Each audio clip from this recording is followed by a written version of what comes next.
大好評を博した劇場版機動戦士ガンダムシードフリーダム。そのブルーレイ版が2024年12月に発売決定していますが、昨日その500カット以上がアップデートされることが発表され、エピローグカットも追加。さらに映画館で9月20日から特別版が上映されることになり、公開された PV ではアップデートされたカットの一部が公開されました。そこで映画と特別版の映像を重ね合わせてコマ送りで見てみたところ、面白いことがいろいろ分かりました。今回はそんな公開された特別版 PV から分かるアップデート内容について見ていきたいと思います。まずはこちら、冒頭のフリーダムがミレニアムから発進するシーンですね。コマ送りで見たところ、警告灯が緑から赤に変化する場面や機体色といった点は変更ないように思われます。しかし全体的にアップデート版では少し暗めのトーンが入っています。少し暗めにして CG っぽさを消しているのかもしれません。次はこちら、フェイズシフトオンになった状態です。発色がより落ち着きました。 CG で描かれたフリーダムが一層リアルな質感をまとった感じがします。もしかしたら他のモビルスーツも全体的に配色を少し暗めにして CG っぽさをより消しているのかもしれません。またフリーダム出撃シーンでキラに画像が切り替わる前の最後のコマがこちらなのですが、元は左右のハンガーが少し見えていたのに対し、特別版ではハンガーがほぼ見えなくなるまで外に移動しています。その後の飛び立つ瞬間は変更されていないので、機体が正面から映り強調されるシーンでは周辺物の配置も細かく変更されている可能性がありそうです。続いてキラの出撃シーン。こちらは元の映画と全く同じでしたが、やはり白は若干明るめに、青は若干濃くなっています。全体的にトーンが若干暗めに変更されていることが伺えます。お次はこちら、ズゴック登場シーンです。個人的には元の映像も好きなのですが、肩幅や頭部の丸い箇所が明らかに細くなり、全体的にコンパクトになっています。また撫で型ではなく引き締まった力強い肩になったのではないでしょうか。胸部中央の刃のように見える箇所も横幅が細くなっていることがわかります。またそれに合わせて胸部のエアダクトも小さくなった感じがします。目がさらに鋭く大きく光り、ポージングも両手を広げ力強さを感じさせます。なおさら中にジャスティスが格納されているとは考えにくい形状になったように思えますが、格納方法はやはり深く考えてはいけなさそうです。ただこのズゴック、個人的に一番違和感を感じる点が一つ、頭部ミサイルランチャーです。新規映像のズゴックの頭部には3つしかミサイル発射口が映っていません。おそらくこのシーンは新規書き起こしで、その後の戦闘シーンは元の CG が使用されていると思うので、作画の関係でこの映像では後ろの3つの発射口が見えていないだけだと思われます。ただ X での福田監督の発信によると、デスティニーの攻撃とズゴックは手を入れているとのこと。デスティニーは分身攻撃のことを指していると思われますが、ズゴックは攻撃ではなくズゴックと機体名を指しておられるので、 CG にも手を加えられている可能性もあるのかもしれません。いや、まさかそこまではね。お次はこちら、カガリがキャバリアアイフリッド2に乗っているシーンですね。こちらのシーンを元映像と重ねてみると、面白いことにキャバリアは暗めのトーンになっているのですが、上部に見える格納庫の光の発色はほとんど変化していません。つまり単純に全体のトーンを下げるのではなく、部分的に発色を変更することで陰影を寄り付ける方向にしているのではないでしょうか。そして次がこちら、キラとラクスが海辺で会話するシーン。これ全く同じコマを重ねるとほぼ同じでした。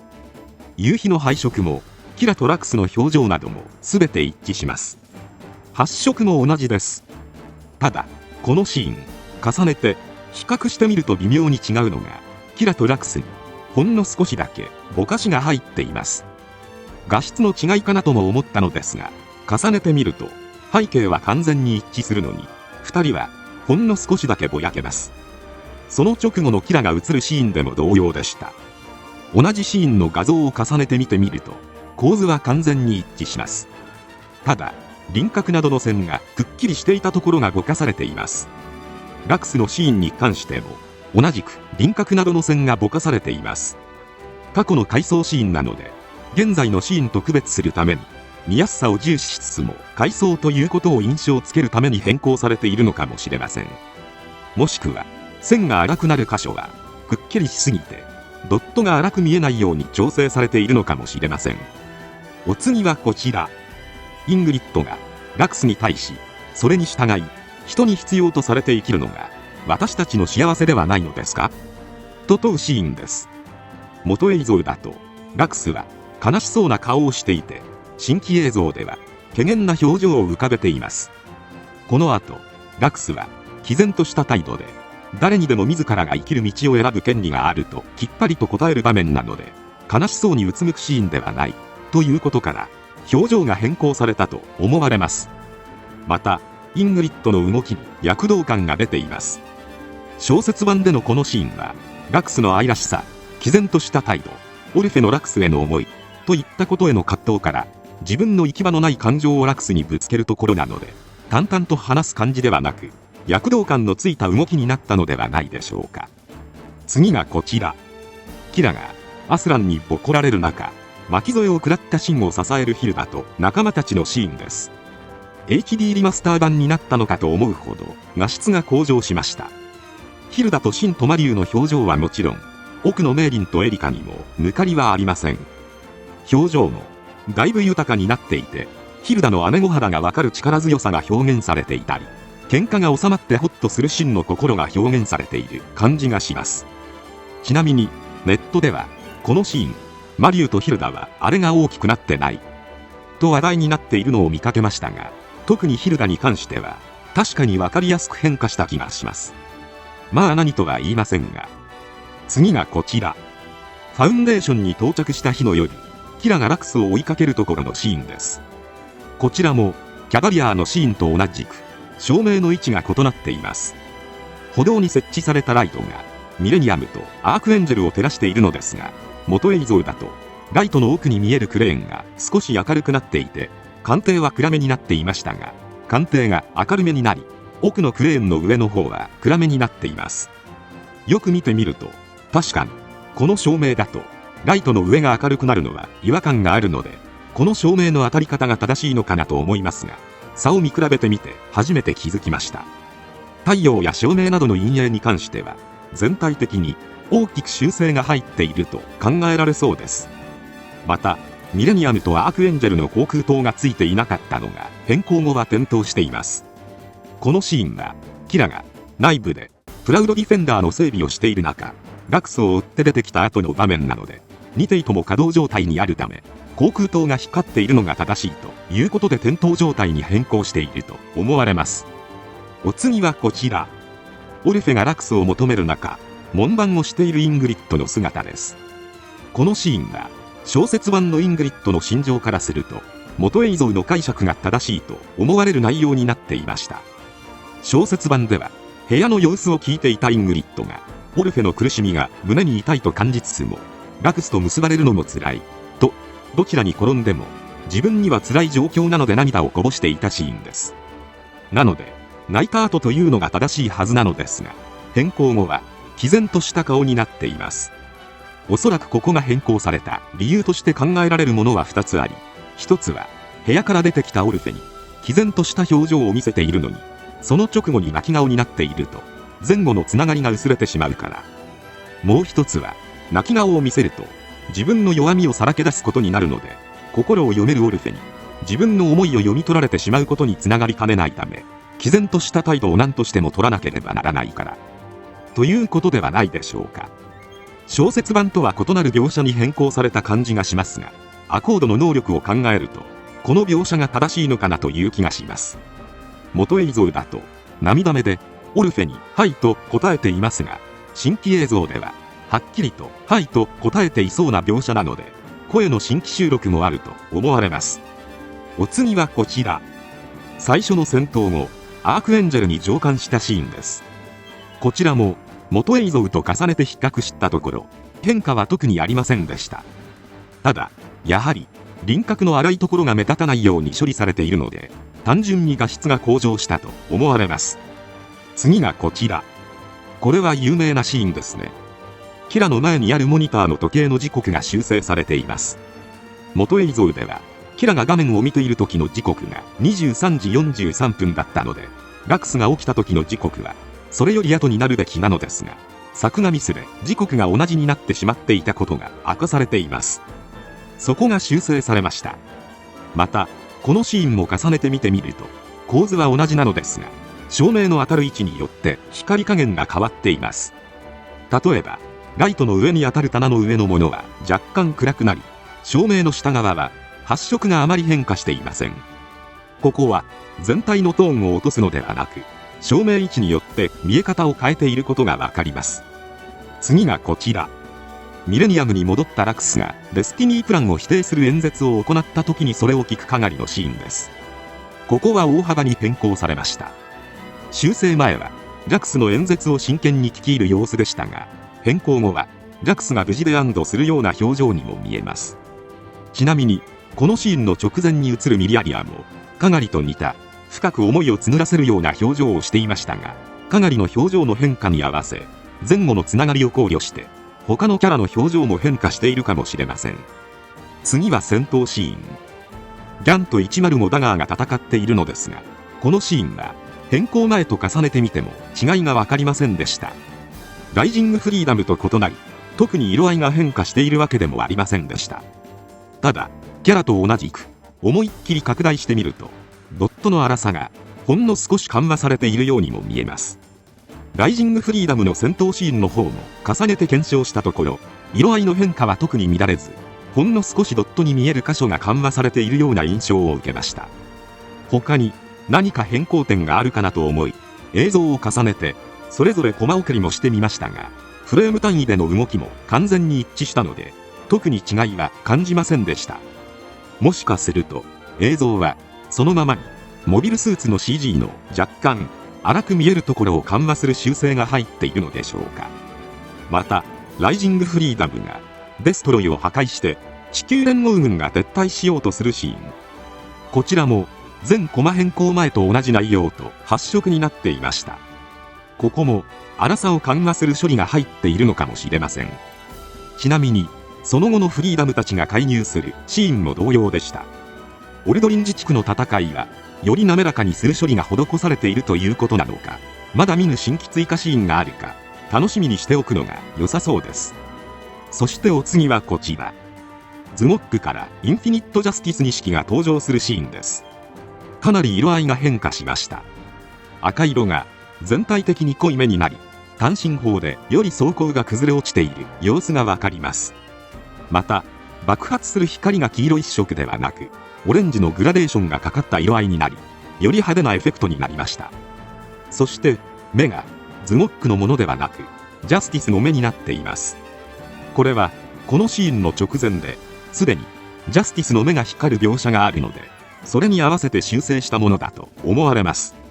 なお爆発の中にジャスティスのシルエットが映るのですが、爆風の色合いも少し紫がかったものに変化しています。次はこちらのシーン。エルドア地方の崩壊に関するテレビの報道を見たキラの表情が映っています。元の映像ではキラはテレビ画面から目を背けていましたが、修正後は目を背けていません。この惨状を引き起こす原因を作ったのは自分だと責めつつも、目を背けてはいけないという感情が現れているようにも見えます。次はこちら。ラクスがオルフェに押し倒されたシーンです。このシーンの映像を重ねてコマ送りしてみると、表情は完全に一致しました。ただ影のつき方が全然違います。髪とベッドの間の影は薄くなり、逆にまぶたの上のような表情がつくところの影は濃く暗めの色になりました。このシーンは小説版によると、ラクスは毅然とした態度をとりつつも内心では恐怖に震えていたとされているので、ラクスの表情と心情をより細かく表現するための修正が加えられているのではないでしょうか。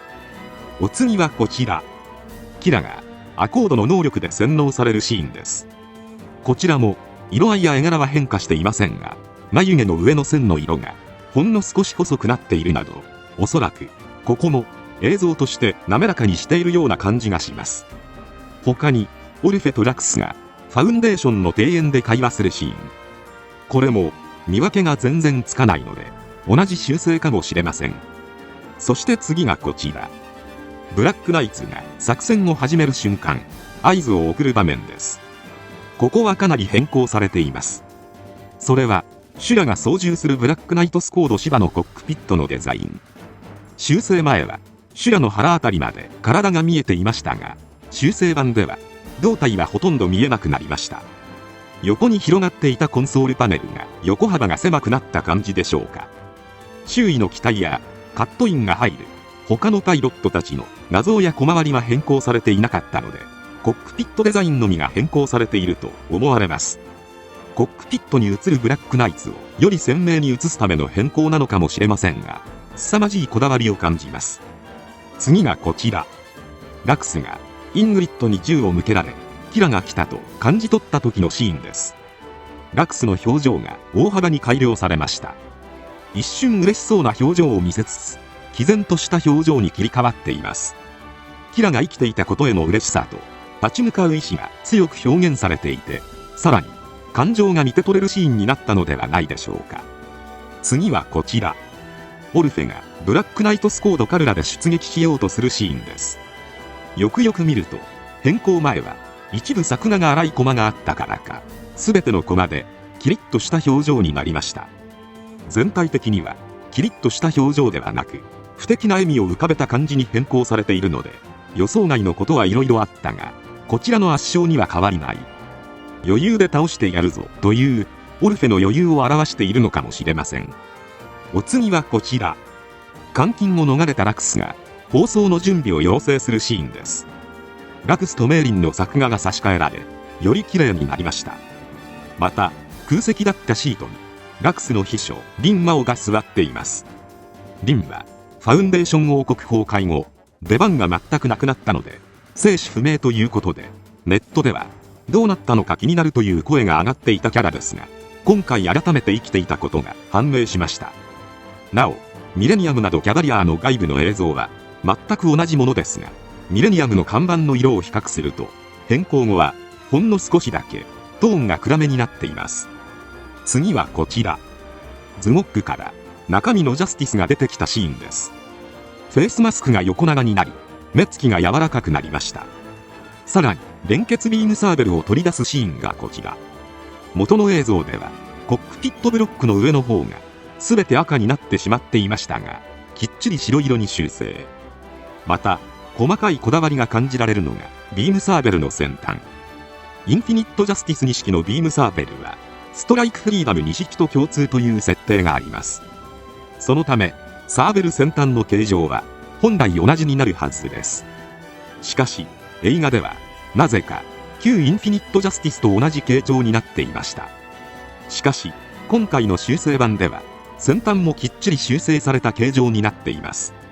細かいですが、個人的には親指付け根周辺のディテールが細かく描かれているのが非常に好みだったりします。このシーンはアニメーションと CG の組み合わせ方を変えることでうまくかっこいいシーンを作り上げているのではないでしょうか。ちなみに元映像では決めポーズの際に頭部以外の全てのビームブレードを展開していましたが、 PV では展開していません。実際の戦闘であれば戦う前から手の内をさらけ出す理由がないので、ビームを展開しないように修正されたのかもしれません。またインフィニットジャスティスとシバーの戦闘シーンではなぜか目がツインアイの外に描かれるなどの作画ミスがあったので、そのあたりも修正されていそうです。次はこちら。デスティニーが分身でブラックナイツを撃墜したシーンです。まずデスティニー3機がルドラ3機を撃墜した場面を見比べてみると大きな違いがあります。それはルドラのマントが消失しているということ。ダニエルが狩る青色のルドラ以外は撃墜時に背中のビームマントが消失しています。しかし元映像では撃墜される瞬間、なぜかビームマントが復活していました。それが修正されているとわかります。また分身が解ける瞬間は若干前かがみ気味になり、より力強さを感じるポージングになっているようです。監督は X でデスティニーの〇〇攻撃に力を入れていると話しておられるので、もしかしたらパルマを打ち込む瞬間、手刀を入れてから内部を破壊するというシーンがより分かりやすく表現されるなど、さらに素晴らしいデスティニーが見れるようになっているのではないでしょうか。そして最後がこちら。マイティストライクフリーダムとカルラの戦いです。近距離でディスラプターを放つ際、ネガポジ反転が使われていましたが、変更後は反転していません。また、抜刀シーンでは、防御する粒子が薄くなりました。この辺りは、スラスターや粒子の色を抑えることで、機体と背景にメリハリをつけて、よりフリーダムを際立たせるようにしているのではないでしょうか。ということで、PV からわかる修正点についてでした。